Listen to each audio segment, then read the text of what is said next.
Hi everyone! So today I'm going to be teaching you how to switch adapt a plush toy like this one. And here are just some of the materials that we're going to need before we start. So we're obviously going to need our plush toy.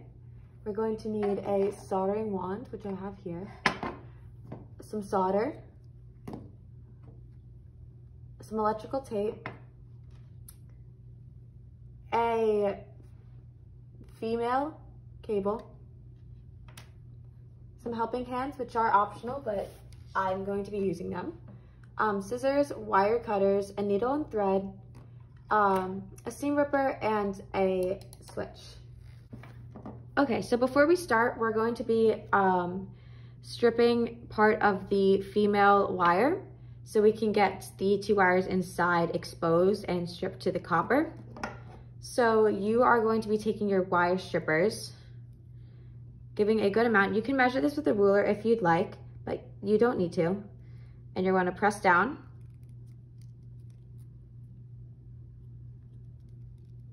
And strip up.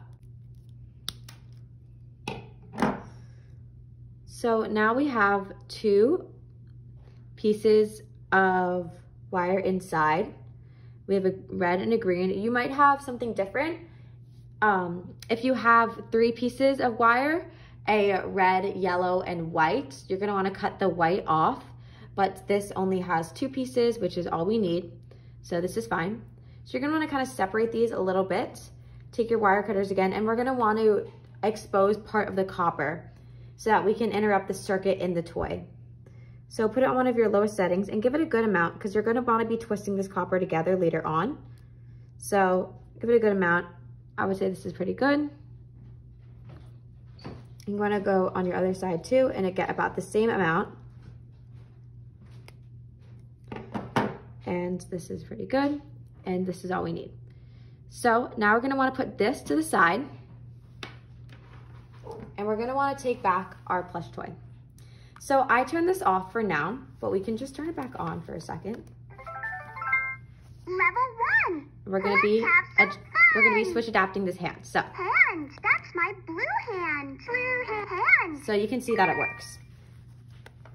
So we're gonna wanna turn off the toy. This is very important because when we're interrupting the circuit, if you don't turn the toy off, it can just start turning on, which can be very, very distracting. So definitely make sure you have it off before you start anything.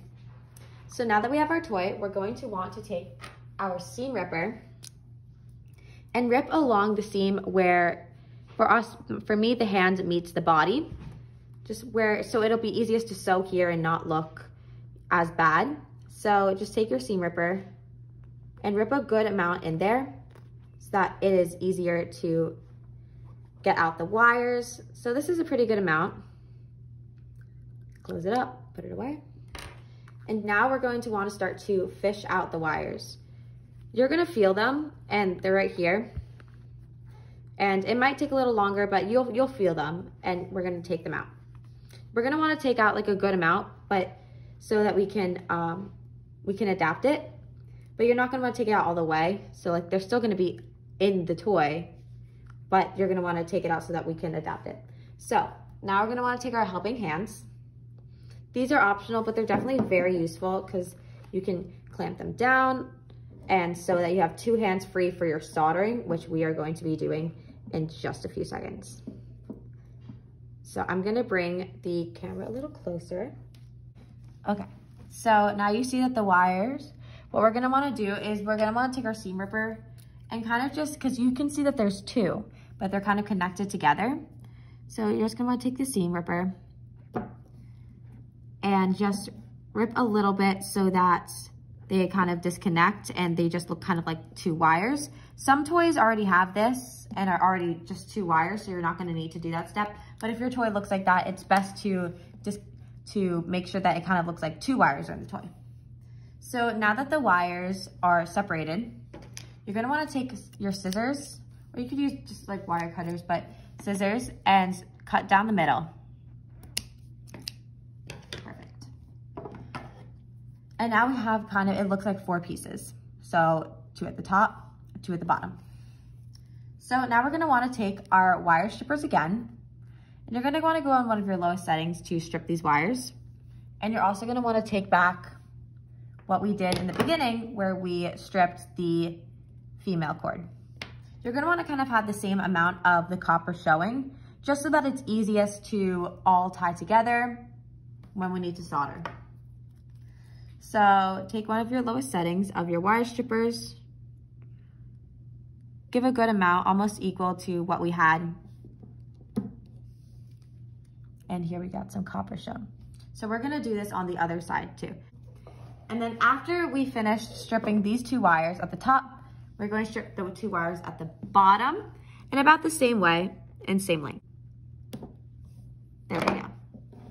And now you can see that we have all 4 copper pieces showing. So now what we're going to want to do is we're going to want to start with the top.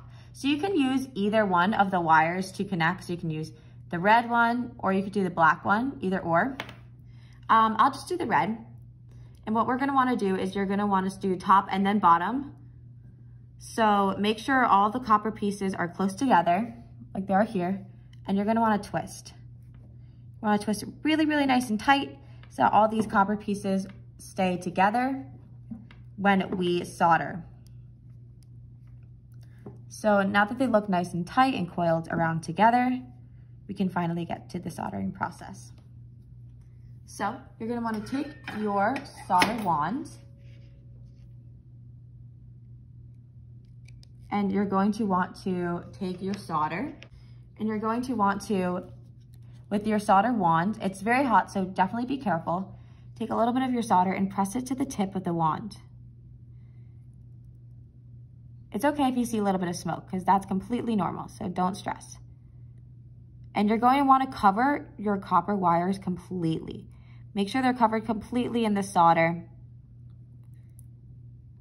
so that the connection doesn't get interrupted. So the backs and the fronts, and get a good coat of solder on there.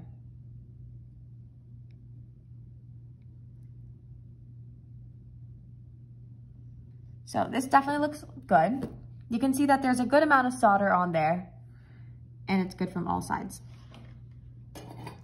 What you can do if you want is you can kind of tug a little bit, and if they don't come apart, that probably means that it is good.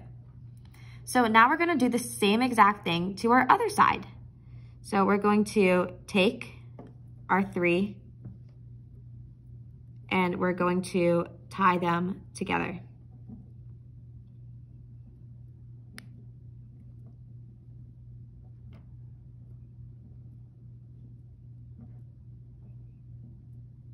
And when they're nice and coiled around together, we are going to do the exact same thing like we did with the top to the bottom. So again, take your solder and take your solder rod, and we're going to take off some metal and place it around these copper wires, making sure that all the copper is covered. That is definitely your most important part. You want all around, all the sides to be fully covered so that a connection doesn't get interrupted.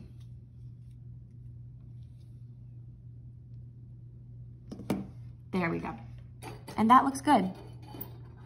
So now what we can do now is you can turn your toy back on.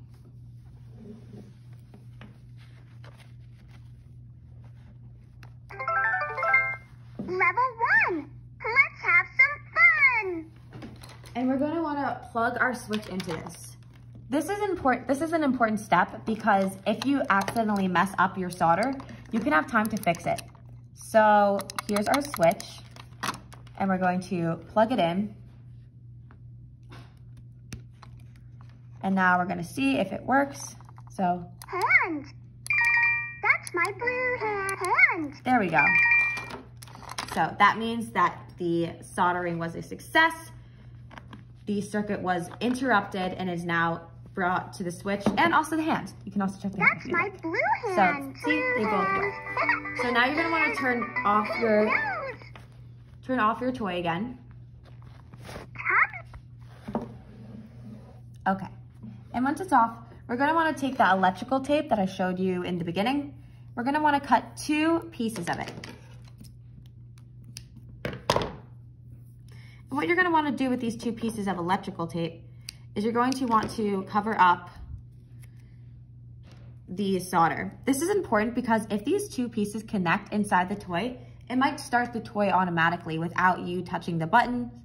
So this part is very, very, very important. You can use a different type of tape, like a duct tape, but I definitely recommend using electrical tape since that is what the purpose is for. So make sure when you put on your tape, you put it on nice and tight. You pinch down, make sure everything's on there, because you don't want the tape to come loose inside the toy. There we go. So we can take off our adjustable helping hands now. Put that to the side. We're not going to need them anymore. And now we can start to put the wires back into the toy. But before we do, what we're going to want to do with this female extension cord is we're going to want to make a little circle. This is actually very important because when we start to sew up the toy, you're going to see that we sew the circle to the toy. So that if the switch is pulled, that the wires won't come out of the toy. So now that we have our circle, we can take our needle and thread and we're going to start to sew up the toy. So we're going to want to put our circle and see how I'm sewing the toy into the circle. That's very important.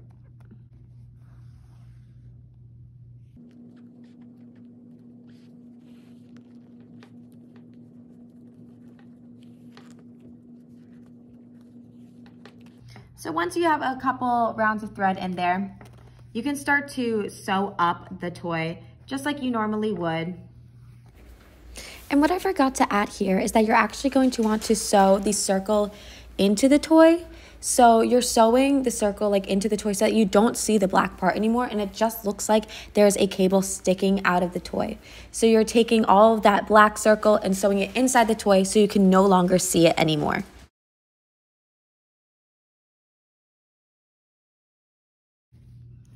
So once the toy is now fully sewn, we can cut off the excess.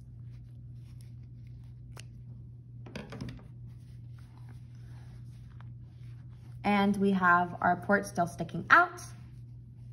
We can turn back on our toy. Level 1. Let's have some fun. And we can plug back in our switch to our port.